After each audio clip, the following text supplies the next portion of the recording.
As raízes que se desenvolvem em locais alagadiços, como mangues, crescem verticalmente, ou seja, elas têm o geotropismo negativo.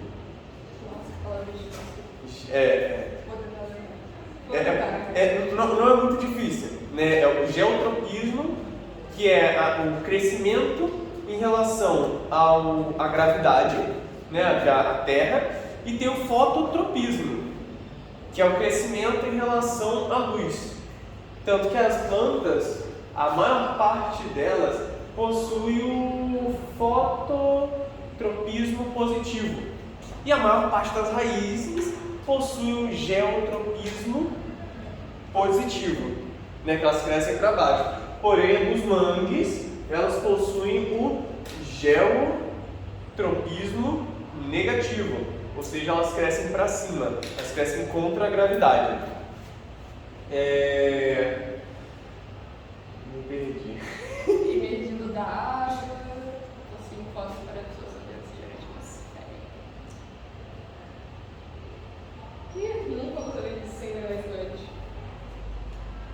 Essa aqui é fácil. Sério? Essa aqui é muito fácil. É só a gente pegar, né? Tipo assim, dá pra fazer uma associação muito legal. Porque tem coisa no nosso dia a dia que ele precisa de algo que essas raízes elas têm, né? Até para continuarem ali fortes. Porque a raiz, como a gente sabe, ela também respira. Ela precisa respirar. E se você deixar a raiz muito tempo, no caso, se você molhar muito uma planta, a raiz dela vai apodrecer, porque ela precisa ter ar. Então, a gente consegue estar fazendo talvez uma associação com algo do nosso dia a dia, que tenha ar, e que tenha ar dentro ali, e que a gente precise. Vamos usar a etimologia e na né? Eu não lembro se você não tivesse falado. Exatamente. Mas...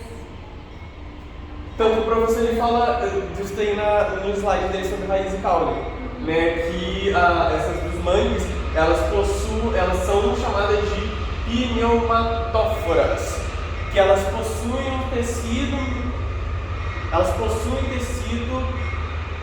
denominado aerênquima, que eles possuem armazenamento de ar dentro da célula para que ela consiga, provavelmente deve ter alguma função para ajudar ela a subir, e também é para que ela não apodreça. Ela vai ficar com uma parte sempre em contato com a água, mas ela vai ter no seu interior uma parte que vai ter em contato com a ar e vai auxiliar ela a secar. Exatamente. E aí das outras, igual as tabulares, que são aquelas árvores que tem até aquele... que parece que criaram várias árvores, né? E elas criaram umas tábuas que auxiliam na sua sustentação. Isso, né? A fasciculada, que foi até que a gente falou, né? Dos cabelinhos, adventícias e as escoras, eu não faço a menor ideia, eu não lembro, mas tem nos slides, em algum lugar, eu tenho certeza. Tirinha. Macaxeira, mandioca e afim são os... Aipim. E aipim? Aipim são os... É porque tá muito de ler, né? São nomes diferentes para essa mesma planta. Esse toco, nossa, que grosso. Esse toco. Viu? Aí a gente vê aqui a raiz. Com base na imagem e seus elementos, a alternativa correta é: a imagem mostra uma raiz rizomatosa. Eu nem lembro que é um rizoma, mas... Não? Sim? Não. O rizoma, ele...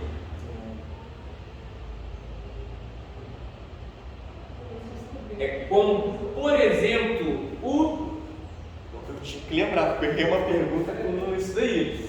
O rizoma é, por exemplo, do bambu. O bambu ele possui rizoma, né? Que normal, eu acho que a bananeira também possui rizoma, se eu não me engano, né? Porque é aquela raiz, isso, que cresce horizontalmente, e ela vai dando vários brotos conforme ela vai se distanciando, ela vai dando vários brotos, vai crescendo mais árvore e vai que vai. Não é nosso caso. É. Tipo bulbo.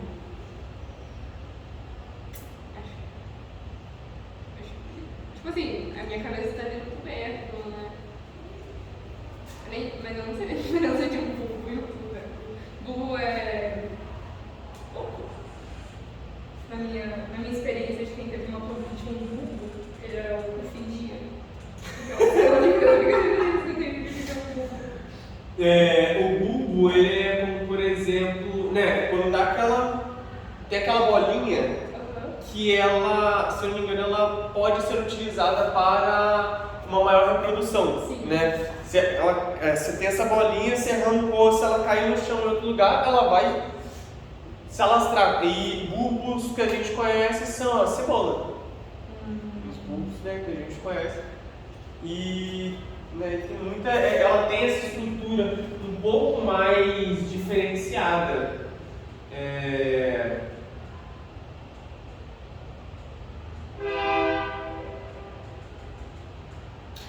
E ela tem como base a raiz fasciculada. Eu tava pensando nisso, acho que a maioria tem fasciculada. Pois é. Ai, meu não deu certo, eu matei a planta. Mas acontece isso aí, é normal. Às vezes a gente mata, às vezes não mata. Vamos tubérculo então, sem pensar muito, porque pivotante axial não é fasciculada tuberosa, tem tubo também. Então, Que medo, mas acho que não, né? por quê? O tubérculo, você lembra que eu falei? Uhum. O que era um tubérculo? Não é uma Qual batata. exemplo? Não, pelo contrário. Quê? O tubérculo Calma, é a batata. Não, batata inglesa. Então, a batata inglesa é um tubérculo, mas ela não é uma raiz, é um caule. Entendi. É um caule subterrâneo. Tubérculo é um caule subterrâneo. A raiz tuberosa, ela sim, ela vai ter uma função parecida com a função do tubérculo, né? Que a raiz tuberosa vai ter uma função parecida com o do caule do tipo tubérculo. Então, uma raiz do tipo tubérculo nem existe. Não existe raiz do tipo tubérculo. Me pegaram. Exatamente. Não, sobre isso. O caule, exatamente, é uma raiz fasciculada tuberosa. Esse fasciculada que me deixou assim meio. Eu vou confirmar o fasciculada, mas tuberosa, se tivesse só raiz tuberosa, você fala assim, é essa daqui. Esse fasciculada, eu vou confirmar que foi não na aula, para ter certeza. Mas acho que ela solta também, né? Uma raiz. Não sei. Eu também acho que sim. Não Porque lembro de ter visto muitas. porque elas são mais ou menos do mesmo tamanho e tal, mas ela também parece um pouco com a ramificada. E normalmente a fasciculada, ela está mais em plantas do tipo gramíneas. Tanto que igual a cebola dá um arbustinho que parece uma grama. É muito bonitinho. Sim. É muito lindo, gente. Acho muito bonitinho aquelas peças. Nossa, é ótimo pra cozinhar. Tão gostoso.